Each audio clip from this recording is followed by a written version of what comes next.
And so it takes several times for them to be comfortable with, okay, this is a real thing. It's not just a one and done type of product or service. It's not going anywhere. So you have to build that confidence over time for people. Hey, hey, my feel good friend, and welcome back to the Feel Good Social podcast. I'm your host, Kinsey, and oh man, I cannot wait to share today's guest with you.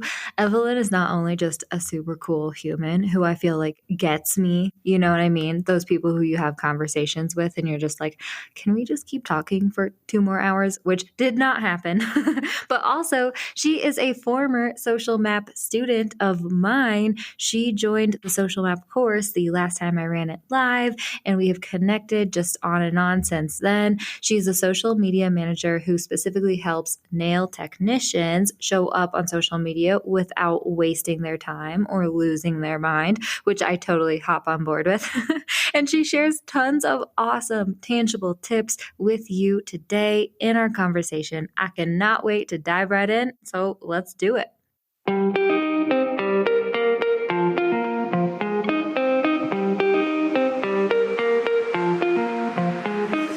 Hey, friend, and welcome to the Feel Good Social Podcast. I'm your host, Kinsey, and I'm here to help you market your business in a genuine way that works without wasting your precious time.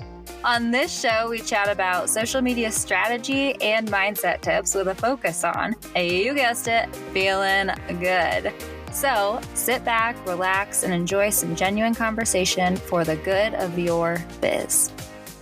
Have you been wanting to create a new website? My friend, I have just the website template shop for you. I recently used one of the templates from the gals at Go Live HQ to create my new author website, and it could not be more awesome. Not only was the template super easy to use, I swear it was laid out perfectly already, so I customized it with my own photos and copy in like 2 hours. But also it ended up looking so freaking beautiful in a way that I know I would not have been able to achieve if I'd started from scratch. Go Live HQ has tons of beautiful Squarespace templates so you can easily create and launch your dream website in just a few hours and not have to keep tweaking things forever until it's 6 months later and your website still isn't live.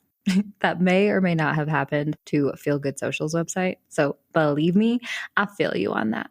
And the cherry on top, the Go Live gals created a coupon code for you, my Feel Good listener. Just head to feelgoodsocial.com/go live and use the coupon code feelgoodsocial to receive 10% off your template. Again, head to feelgoodsocial.com/go live and use the code feelgoodsocial for 10% off. Pretty cool, huh? I cannot wait to see which template best fits your brand.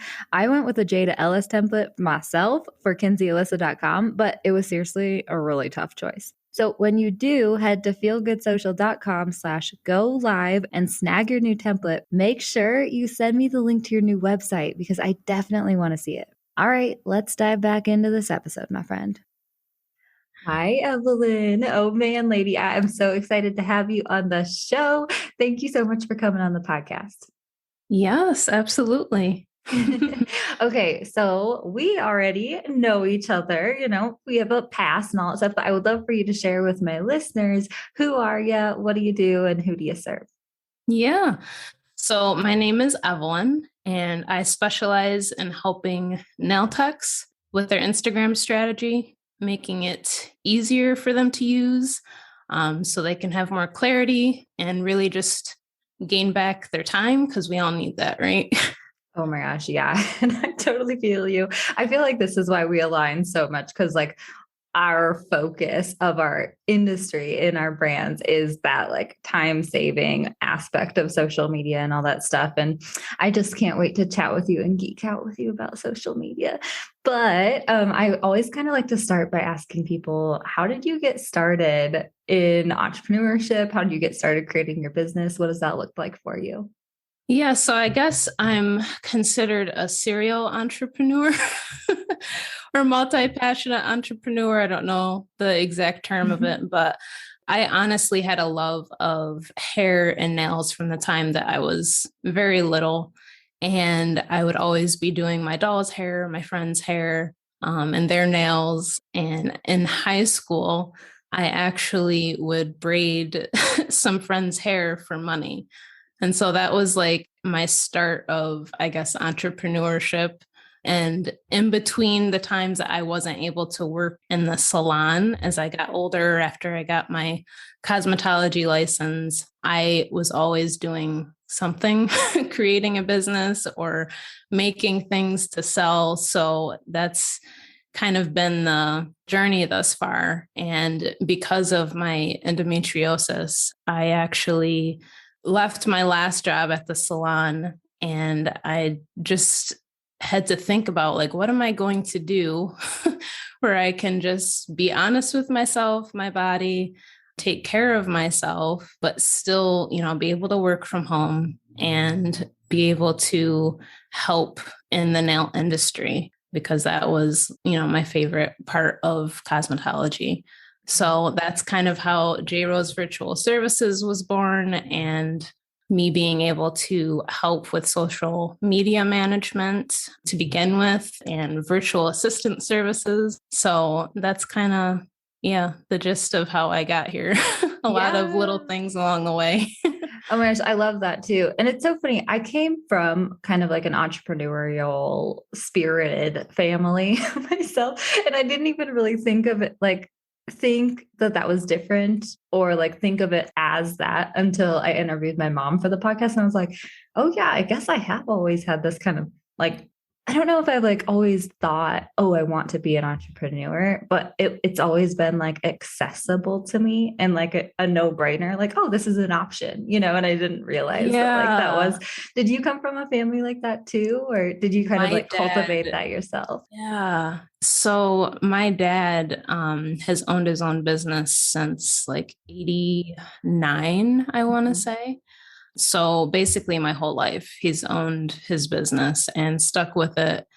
And that kind of has been, I guess, the opening. You don't realize that a door can be opened to you until someone really close to you kind of has already opened that door, because then you're able to see oh, maybe I could do something like that, or, something similar. So that's definitely been a huge plus for me, having him to look at.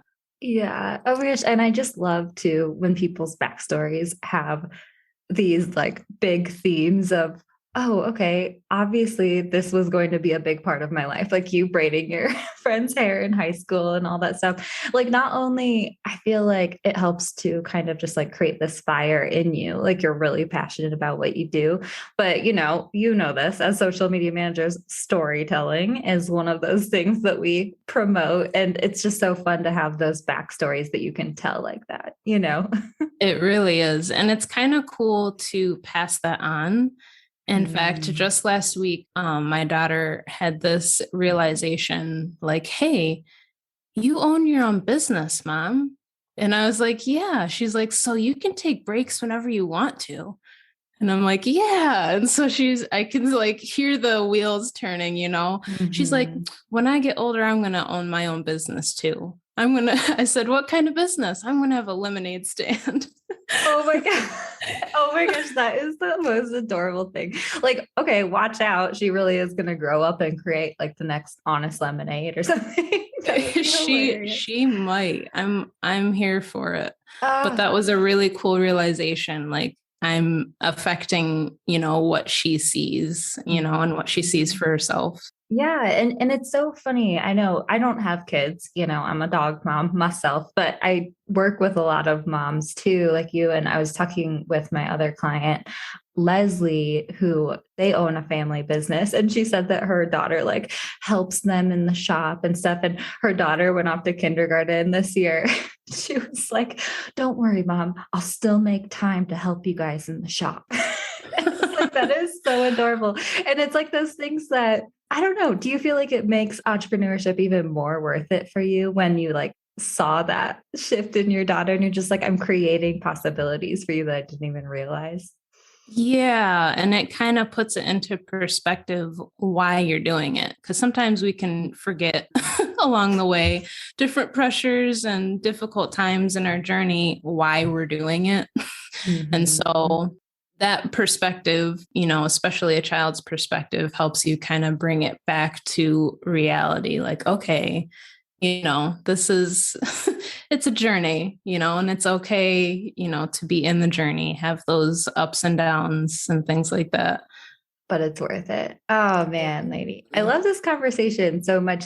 And, and now that we're kind of on this topic and whatnot, and I wouldn't really know, but I hear from a lot of my clients that sometimes they have this guilt when they are like creating a business and stuff. Like, I know how much time and hard work it takes myself, and I don't have children to deal with, you know what I mean? And like, I know that like, I'm kind of lucky and like that way that sometimes I don't have to like, be responsible for this other life, except for my dogs and whatnot. So do you find that you ever feel guilty when it comes to that? Like being a mother, trying to work, like balance work and life and stuff like that? Yeah, absolutely. And I think the biggest contrast for me is feeling like, okay, well, I'm home. I should be able to do this, that, and the other. But it's like, in actuality, you can't. You have to stick to, your business hours to some degree. Yes, you have flexibility, but you have to kind of still create those boundaries. It's a lot easier when you're working outside the home to be like, okay, well, I'm leaving at 7. I'll be back at this time. When I'm done with work, it's done. You have me during this time. So it definitely can feel guilty at times when you're like, no, I can't right now. Or, you have to kind of put certain things to the side. But overall, when I'm not working, or if it's not an extreme deadline or something like that, I do try to take those breaks, during the day if I can. And obviously now she's in school, so I have, a little bit longer of a time to concentrate and focus. So yeah, it's definitely a balance and some mindset work to try to figure it all out, but it's a journey, and it's a lesson for her too, for the future and how you have to be as an entrepreneur. You have some luxuries, but you do have to have a schedule and be a little strict with yourself sometimes. Yeah, exactly. Like you're modeling like time management and boundary setting and like prioritizing for her in that way and stuff. Like, I know there's always two sides of the coin, right? And so that's in doing my own mindset work and stuff, I'm always like remembering, okay, I'm feeling like I'm on the dark side of the coin right now. Like, how can I flip this and remember the light side? You know what I mean? Absolutely. Absolutely. And I think too, like going back to my dad being an entrepreneur, that has helped me more than it did obviously as a young kid. It was like, oh, dad's always working. But at the same time, he made time to do fun things, even, in spite of he was always working. So it's definitely been a lesson for me as an adult to kind of carry that into my entrepreneurship and to have that, that balance. Yeah. Oh, shoot, girl. You're going to give me some stuff to think about after we finish this. I'm over here like, oh my gosh, totally. My parents too. Like we always kind of had this like work hard, play hard mentality, I think, especially when my parents, like my mom has been in so many different careers throughout her lifetime, and my father has as well. And like, but we owned a business. That's the time in my life when I really remember, like I was always I was a shop kid, but they would work so hard. And I feel like that's what I do a lot of times too. I go through like seasons of like working so hard so I can like play so hard too. And what's popping up in my head right now is like they owned a canoe and kayak shop, and I'd spend all day, every day at the shop, reading my Harry Potter books under the canoe racks and stuff like that. But then like, yeah, we would go have fun after work. My dad traded a boat every year with like a local ski resort to get season passes for us. And we had night skiing. So we'd like work all day at the shop, then go night skiing and stuff. And so I think that, yeah, there's like a lot of like integrated work and play in my history too. So something I'm just going to think about. That's so awesome. Oh my goodness, lady. I love this conversation and I love you so much. Let's go ahead and talk about social media marketing and geek out on this a little bit. So I know let's firstly maybe just talk about the evolution of J Rose Virtual Services is the official name of your business. And I know you kind of started with like doing social media and VA stuff, but I think that you're kind of focusing more on social media. Tell us what that has looked like for you. Yeah, so I started out with virtual assistant services. And when you first start out as a VA and you haven't done it before, you feel like you have to offer everything under the sun. And I was that person, like email management and this and that and the other thing. And which that can be fine if that's what you want to do. But I quickly realized like, I don't want to manage someone's social media, their email and all this stuff on my own. Mm-hmm. And so I kind of shifted and started to focus more on the management side of things, particularly like Instagram and Facebook. And then I realized I don't want to just solely do that either. I kind of want to guide people to be self-sufficient in the sense of being able to understand their social media, not just like pass it off and let the other person figure it out, like be knowledgeable about how you can use social media for your business. Mm-hmm. So I've transitioned to being an Instagram strategist and really just giving people the strategy and the framework that they need to carry them, through quarterly, monthly, whatever they need. Yeah, yes. And I know, I think that that's why I relate with you so hardcore and so many others will too, right? Because like a lot of us, I dare say the majority of us starting our businesses being like, I'm going to do it all, especially if you're like service provider, especially if you're like the agency style feels so sexy in the beginning, Yeah. But Yeah. I did that too, where my first few clients, I was like, I'm going to do it all for you. And then I was like, holy cow, this is way too much. And also then I transitioned into okay, just going to focus on social media management. And then I transitioned into no, wait, this doesn't feel right. For me, I started wanting to focus more on like the education and like strategy and helping people understand social media, like you just said. Yeah. For me, it was kind of one of those things where it just felt more like right. Like it felt more aligned with my values that way and like who I wanted to work with and what I knew they could afford from me. And then also, I just feel like storytelling is such a huge part of marketing, like authentic marketing. And I was like, some of that has to come from you, like from the business owner. And that was my reason. Like, what was your reason for that shift there? That was definitely a big reason because so many times when someone passes off social media to another business, it's like, okay, wash my hands clean of that. I don't have to worry about that. But you really, as the business owner, you really have to be a part of your business, especially on social media, if you are the face of your business. Mm-hmm. And there's a disconnect that happens. It's like, okay, if you're trying to get content from someone, you want it to be strategic. You want their input to be in the forefront. And if they're passing that off completely, that can kind of get missed. And so I really wanted to maximize specifically nail tech's time and their energy. So on the one side of the coin, it saves them a lot of time to just pass it off and not worry about it. But on the other side, they're not understanding how then they can create the content in a better way. Mm-hmm. And so kind of just mixing the two, still giving them that saved time, but giving them the understanding and the clarity behind why they're able to save that time. Yeah. Oh, I get so excited when I hear like this like back end stuff of people's business and the why. Can you share a few of your favorite tips for doing just that? Like, or like how you work with people in that way? Yeah. So I kind of have this framework in my head and this analogy in my head of Mhm. like a tree.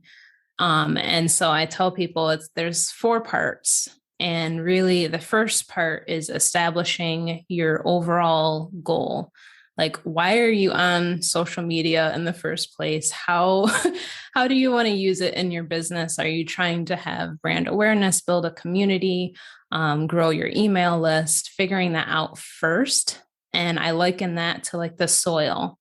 Mhm. And then the second thing is creating those content pillars, which I know a lot of people are like, oh, content pillars. I've heard that a million times, but I liken that to like a base of a tree. So, based on who you want to be seeing your content, what you want to talk about most, those things are going to determine like what your content pillars are. And I know you you probably have talked about content pillars in every single one of your episodes. Well, lady, Um, okay, I have to say about content, and I'm laughing right now because literally I'm gonna try to record it after we stop recording this interview. But like my mini-sode for tomorrow is like 5 content pillars that for every yes. brand.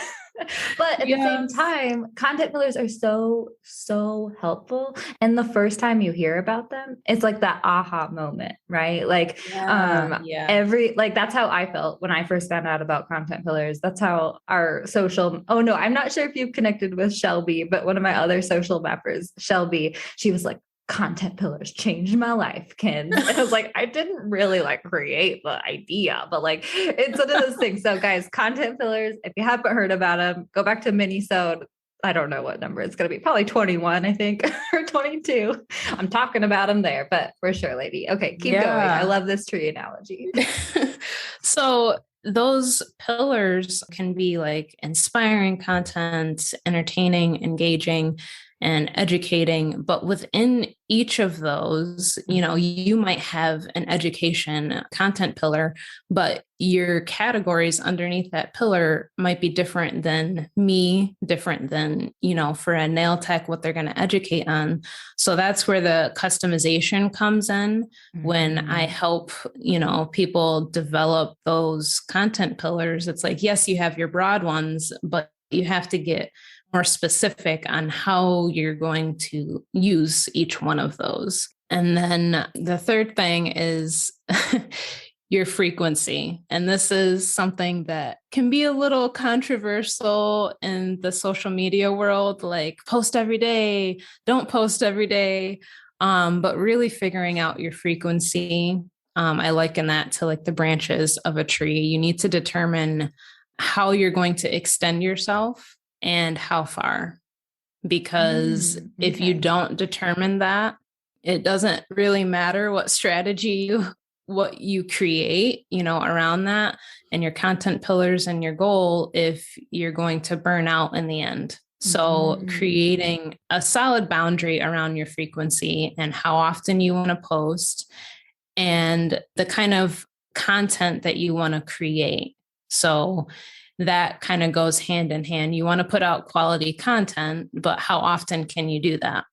Realistically, it can be hard to be realistic with ourselves, but honestly saying, okay, I'm going to start out doing, 2 to 3 quality content posts a week and then increasing from there, when you feel like you can and you have a handle on your strategy and you can do it in a reasonable amount of time.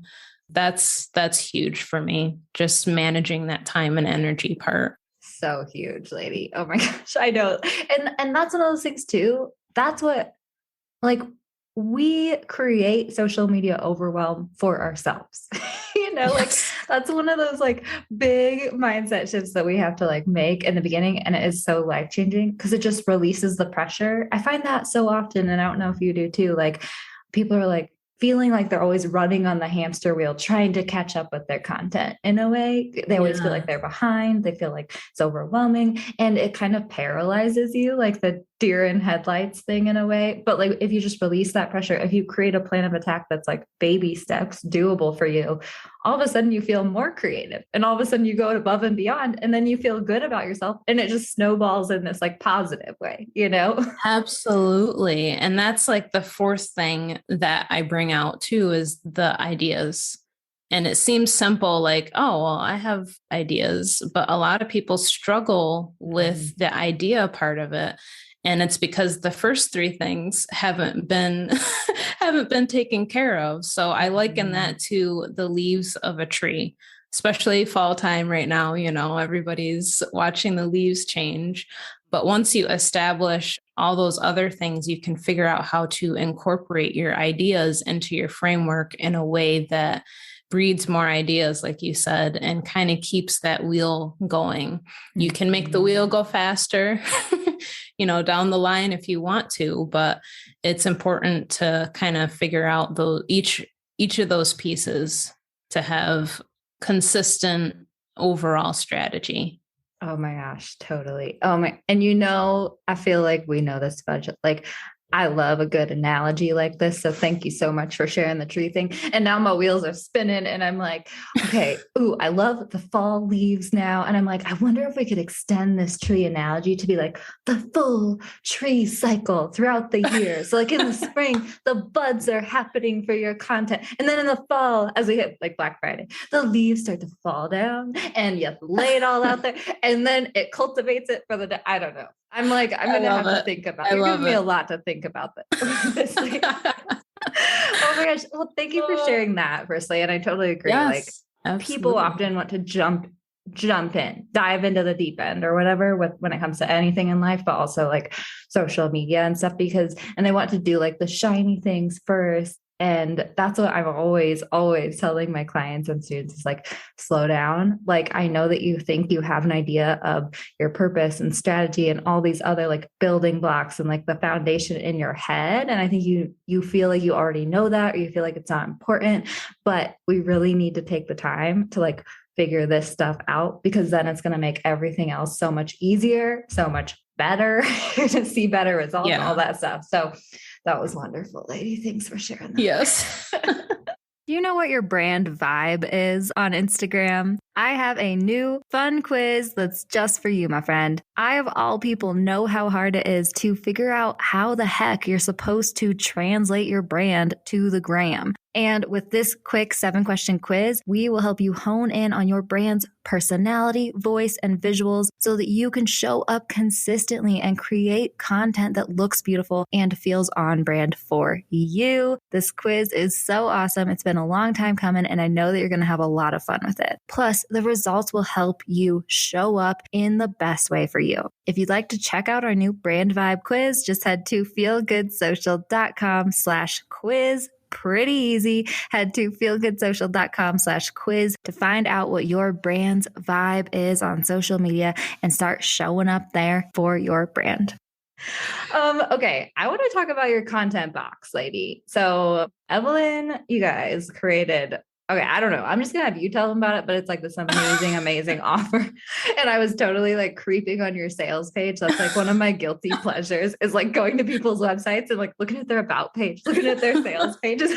And I was like, ooh, okay, I gotta like make a note for this. That's a cool idea and stuff. So tell us about your content box. You just launched it for the first time too. What is it? And then we'll get into the launch. Yeah. Yeah. So I created the Nail Tech content box, which is a plethora of ideas. But it's not just your typical ideas and prompts. I infused, I guess you could say, my framework and my strategy into each of the pieces of content. So I have a section in each of the ideas. I use Airtable, by the way. So for anybody familiar with Airtable, I will try to use very understandable language when it comes to it, but it has kind of like Google Sheets or Excel. It has those spaces to input content. And in one of the sections, I have JRVS notes. And that's like my favorite section to give people a caption template, or just to kind of coach them as to why it's important to ask this question and why this is a good piece of content to share and when. So I kind of try to provide a little bit of coaching, even if it's not, in person, along with each piece of content. Mm-hmm. So there's over 400 pieces of content. And it will continue to grow a little bit. I've been adding some things to it, but it takes out the what, because I've heard so many nail techs say they either don't have the ideas or they don't know what to write in their captions. Mm-hmm. And a lot of times that means in their captions, and it's fine to do this on occasion, but just having one sentence of like what you named your nails, like that's fine to a degree, but it doesn't really trigger engagement. You're not asking anything from your audience. You're not sharing much of anything. And so each of these pieces of content are meant to do that, meant to help with that. So I'm super excited because it's been like you said, it's been a long time coming. I've been slowly just adding questions and pieces of content into it over like a year's time, because I wanted to see how the content interacted in the real world, in the sense. Mm-hmm. Yeah. So tried and tested, like stamp tried and tested needs to be on like the sales page of your website. Yeah.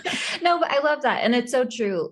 A lot of times, I love what you said about the engagement piece, because that does happen so often, is like people do like, well, a lot of people struggle with what the heck do I post on social media, which is totally cool, guys, if that's you. But also if you're one of those people who don't struggle with what should I post, but you're like, okay, I'm posting, but it's not getting any engagement. It's like, okay, just like tweak this here, tweak this there, ask a question. Like it's those things that those people don't really think about that much. So that's so awesome.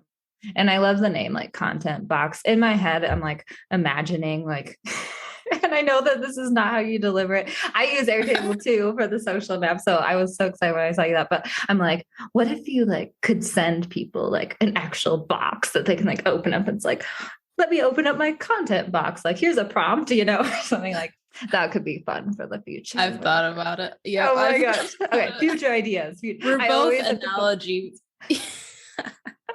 Oh my gosh, we're so both analogy people. I love it so much. Okay, lady. So I would love to just real quick chat with you about the launch of this new offer of yours, the content box, because I know that you just went through it. And that is something that, a lot of people are curious about and stuff. Like what did that look like for you when you were selling it for the first time? So and we kind of talked about this before, but I had kind of my captions thought about, had some ideas in my head as far as the visuals, but I kind of did it, I don't want to say last minute, because it was, thought about, but I kind of was like, all right, now's the time. I'm just going to do it. And it was like 2 days before. And so I just buckled down and I laid everything out as far as like what I wanted to say, how I wanted to present it. Mm-hmm. And having that plan ahead of time made it easy. Yeah. It's kind of rare to hear that. And yes, like I was posting every day for 8 days. And just to let you guys know, I usually post like 3 to 4 times a week. So it's a little bit more than usual, but it wasn't too much. And it didn't feel like too much because I had that plan in place. Mm-hmm. Yeah, for sure. Okay. Let's like break this down just a little bit, because I'm so curious. And I feel like this is so relatable for people, right? Like I'm the same way, where I just usually I like put something off, and then I'm finally like over it, and I'm like, rip the damn thing out. I'm doing it. You know what I mean? So you kind of have been creating this like offer for a while, and you've been like hesitant to kind of like actually sell it and put it out there and stuff. And then you decided to just go for it one day. Like, why do you think you were kind of hesitating to put it out there for a while? I think that the timing, I wasn't sure if it was the right time, I guess. And I thought in my head, you know, we always think we have to do more than we actually have to do. That was holding me back as well. It's like, no, you have, you know, how you want your campaigns and your launches outlined. Like you have the skeleton, just just do it. So I think it's feeling like you have to have more in place and more together, which has been a big learning thing for me anyways, just in business. But that was definitely holding me back, like feeling like I had to do more or give more rather than just put it out there and edit, rinse, repeat. You know, you can always change things the next time that you launch something or do a campaign. So yes. Yeah. Okay. This is why I wanted to talk to you about it, because exactly like that's what I run into with a lot of my clients. And that's what I've run into myself as well. Like launching the social map 4 times now. Every time, the first time I was just kind of like, okay, putting it out there, you know, like we will see it, like hopefully. And like every time since then, it's still been stressful and it's still like kind of last minute. And finally now I'm like about to go into my launch of the membership that I'm opening. And I'm like, kind of have my stuff together a little bit, but it's because I've already like launched the social map and gone through things 4 times. But yeah, the strategy is so, so important. But I'm so glad you said that, because I think people need to hear, like a lot of us feel like we see all these people showing up in like the shiniest ways online. I mean, I've heard that people say that to me, like, Kinsey, you have your stuff together. And I'm like, I mean, I kind of just like wrote this post this morning, you know, like whenever it actually shows up, yeah, it looks great and shiny, but also you don't see the behind the scenes, like stressfulness. And that's kind of okay. Right. Like sometimes that's what you got to do in entrepreneurship. There's nothing wrong with that. There's no shame in it. Like,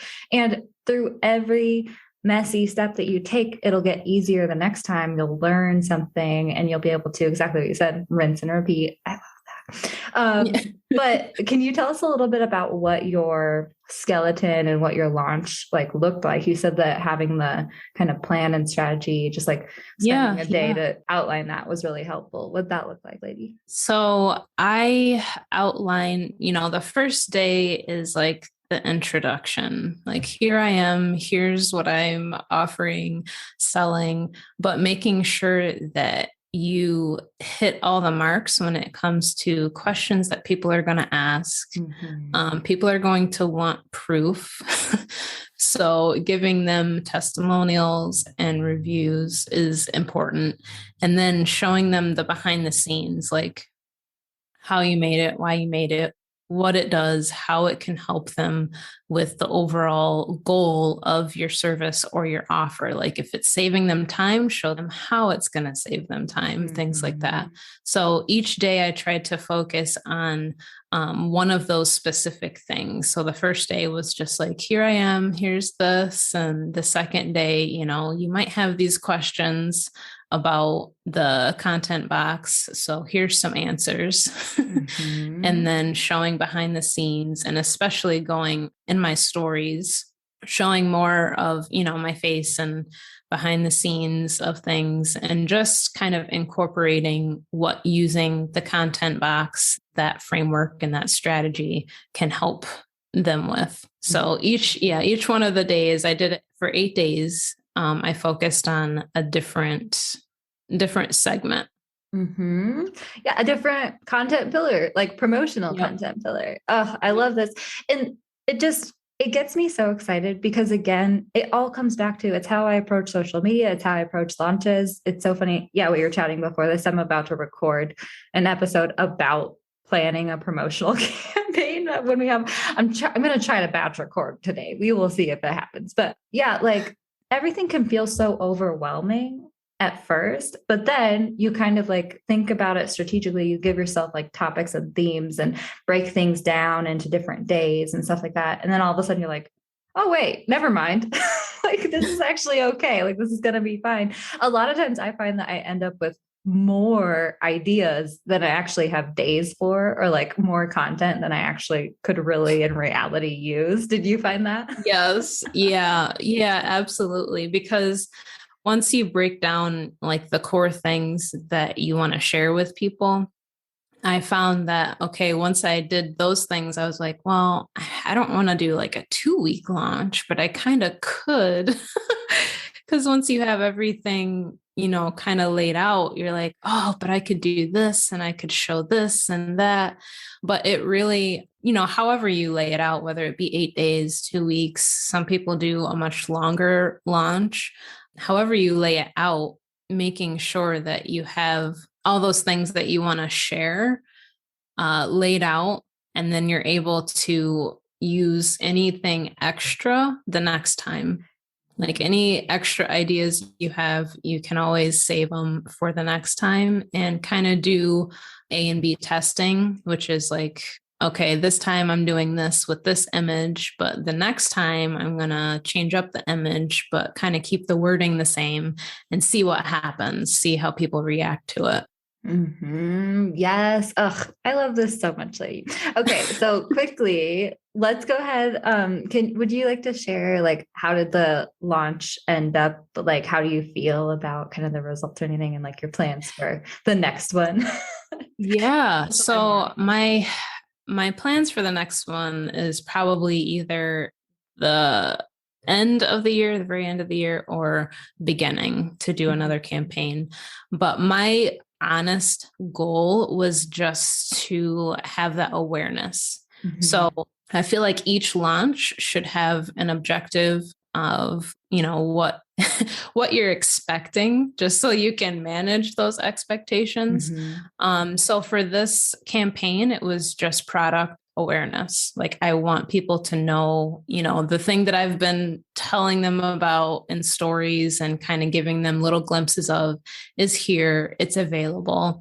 And I didn't expect anybody to have as much interest in it, like buying it, like, oh my goodness, it's going to be sold out. I didn't have that expectation for myself. It was more so, I hope that people inquire about it and ask questions about it and ask questions about my services and what I do. And I've had more DMs in that week for the campaign than I have, just on a regular average basis. So I feel personally that I, exceeded my expectations, because I didn't have expectations to like sell out or anything like that. It was just make people aware. And then when I launch the next time, then maybe have, a little expectation of more sales and things like that. But people don't know until they know. So you have to first make them aware, and people don't typically buy something the first time that they see it.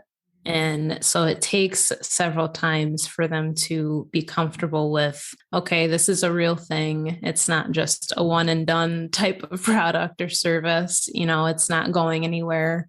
So you have to build that confidence over time for people. Yeah. Oh man. And thank you so much for sharing that too. I think that that's like a big permission slip as well. Like, there's such a culture, like in the online marketing space, especially, where they're like, 100,000 in your first year, like a 100,000 launch, your first launch, like 30 students, the first time and stuff. And it's like, F off a little bit, like, okay, sure. Like, some people see amazing results. It's also okay if you don't. And I was just chatting with one of well, firstly, I love that you give the permission that like your goal doesn't have to be sales. Like, right. Like it is so true that like cultivating awareness is just as valuable. Cultivating engagement with your brand is just as valuable. I was just chatting with one of my clients. She kind of started putting out seeds for a group coaching program that she's going to be launching again in January. And it's like going to be so exciting for the second launch. And we were chatting about how the awareness and the engagement that she's been cultivating with her brand and her services and the message she's been getting, and like the seeds she's been planting in people's mind, like, oh, I'm here, I offer coaching, is just as valuable as actually like getting those sales the first time. Like, you really like nurturing your people. Developing trust takes time, and planting seeds, like, Oh, okay. We're getting back to the tree analogy, right? But like, you plant the seed, it takes time to grow. Yes, But thank you so much for absolutely. sharing that, ladies. Absolutely. Yeah, it definitely is important, I feel, with each launch to manage your expectations first and foremost before you even launch, before you start to do anything, because it's going to come through in your copy as well, what your expectations are. So you have to kind of be realistic with when you're launching something, and also like, is it your first time? Is it, the second, third, fourth time, and have realistic goals in mind.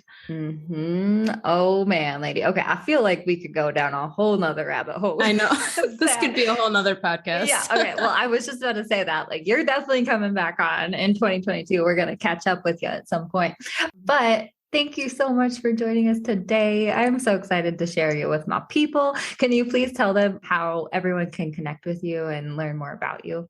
Yeah, you can find me on Instagram and Facebook, J Rose Virtual Services, also Pinterest, under the same name, and talk to me in my DMs, whatever.